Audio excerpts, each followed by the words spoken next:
Naaalala nyo pa ba ang binansagang AK-47 sa NBA mga idol? Isang underrated defensive player noong 2000 era. Maraming pinahirapan ito mga idol, lalo na pagdating sa ilalim ng court. Mahusay kasi itong shot blocker dahil sa husay din niyang tumempo para butatayin ng mga kalaban. Pero hindi lang depensa ang inaasahan sa kanya dahil isa itong two-way player na maganda rin ang kanyang naiambag pagdating sa opensa ng koponan. Well, binansagan siyang AK-47 dahil sa kanyang initials at jersey number. Kaya sa video natin ngayon ay ating babalikan ang kwentong basketball na isa sa pinakamahusay na defender noong 2000 era na si Andrei Kirilenko. Kaya tara mga idol, diretso na tayo.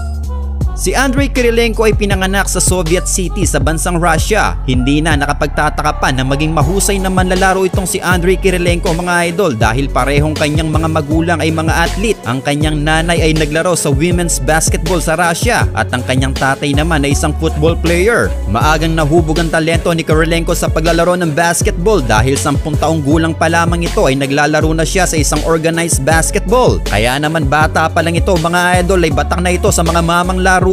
Taong 1997 sa edad niyang 16 years old na maglaro na ito sa professional basketball. Ito ay ang Russian Basketball Super League. Sa mga panahon na yon, siya ang pinakabatang nakapaglaro sa ligang yon. Una siyang naglaro sa koponan ng Spartak St. Petersburg na umaverage ng 12 points at 4.6 rebounds per game. Pero 1998 nang lumipat ito ng koponan, siya ay naglaro naman sa CSKA Moscow. Sa kanyang unang season pa lang ay tinulungan na agad ni Kirilenko na manalo ng kampyonato ang koponan ng CSKA Moscow.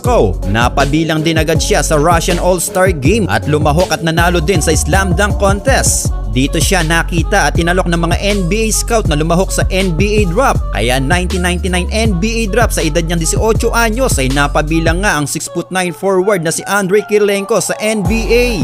Siya ang pinakabatang foreign player ng mga panahon na yon na nakasama sa NBA draft at siya din ang unang Russian sa NBA na nakasama sa round 1 ng draft. Siya kasi ay 24th overall pick na pinili ng koponan ng Utah Jazz. Ngunit ganun pa man ay mas pinili nga muna ni Kirilenko noon na manatili muna sa Russian League at bumalik muna sa koponan ng CSKA Moscow ng 2 pang season. Sa 1999-2000 season ay muling tinulungan ni Andrei Kirilenko na masungkit na naman ang kampyonato sa North European Basketball League. Ngunit hindi nga lang sila pinalad na makuha noon ang kampyonato sa Russian Super League. Well, after nga ng kanilang pagkabigo 2001-2002 season na maglaro na nga si Andrei Kirilenko sa liga ng NBA.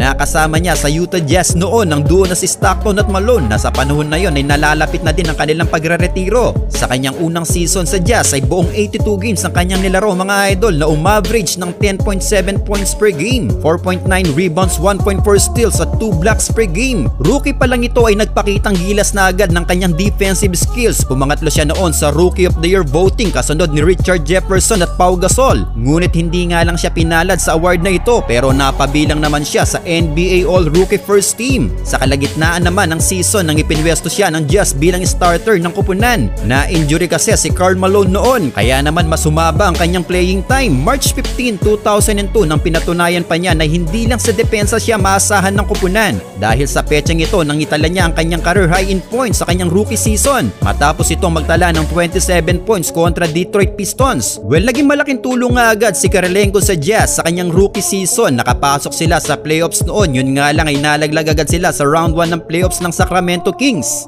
2002-2003 ay ang huling season na makakasama niya ang duo na si Malone at Stockton. Sa pagbabalik ni Karl Malone noon ay muli siyang nilagay sa second unit ng koponan at sa season ding ito nang magawa niya ang kanyang career high in steals in one game. Ito ay noong December 3, 2003 versus Houston Rockets. Ito'y matapos siya magtala ng 8 steals sa laro nilang yun.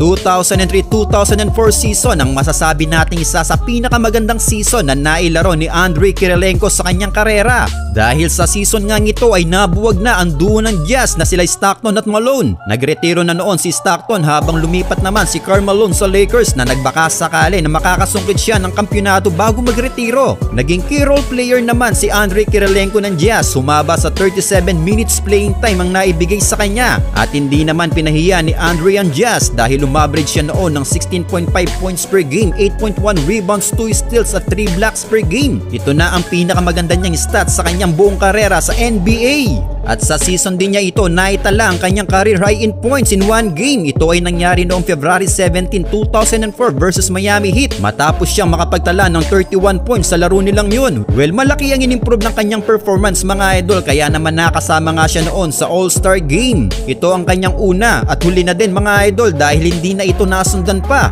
Well, bagamat magandang performance ang pinakita ni Kirilenko sa Jazz, sa kakulangan nila ng opensa noon ay hindi nga nakapag-qualify sa playoffs ang koponan matapos silang pumwesto sa 9th seed.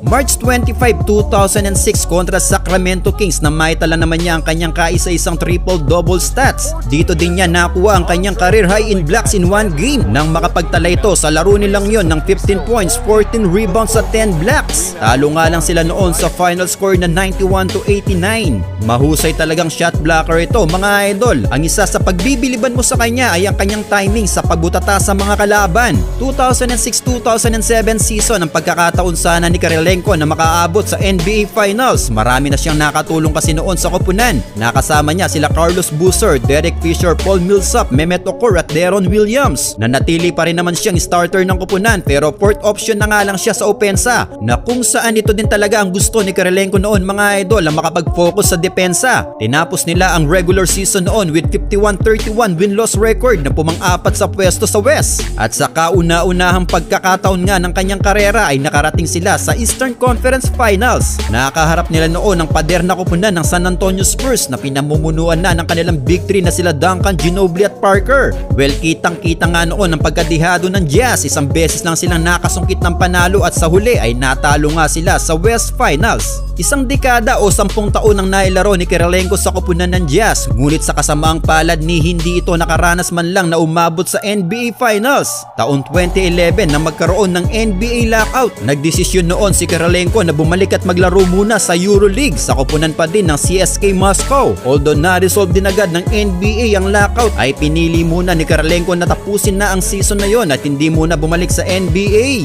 Lumabas muli ang pagiging superstar caliber ni Kirilenko mga idol sa EuroLeague dahil siya ang tinanghal noon na EuroLeague MVP at EuroLeague Best Defender. Tinulungan muli ni Kirilenko ang koponan na makarating sa 2012 EuroLeague Finals. Yun nga lang ay natalo sila sa koponan ng Olympiacos. After nga ng kanilang pagkatalo 2012-2013 nang bumalik na si Kirilenko sa NBA. Ngunit hindi na siya bumalik sa koponan ng Utah Jazz dahil pumirma siya noon sa koponan ng Minnesota Timberwolves. Maganda pa naman ang kanyang inambag noon sa Wolves mga idol. Katunayan pinwesto agad siya sa starter ng koponan at umaverage ng 12.4 points per game. Yun nga lang ay hindi nga lang sila noon nakapag-qualify sa playoffs. Isang season lang ang nilaro niya sa Timberwolves at nag-opt-out ito sa kanyang final year. Naging free agent ito at nakapirma naman noon sa Brooklyn Nets. Ngunit hindi na maganda ang kanyang naipakitang performance sa Nets. December 2014 nang i-trade siya ng Nets papuntang Philadelphia 76ers. Ngunit after na maganap ang trade ay sinuspend siya ng Sixers matapos hindi makapag-report after ng trade na kalaunan nga ay winave na din ito ng Sixers. February 24, 2015 nang lisanin na ni Kirilenko ang liga ng NBA. Bumalik at naglaro pa siya ng isang season sa CSKA Moscow.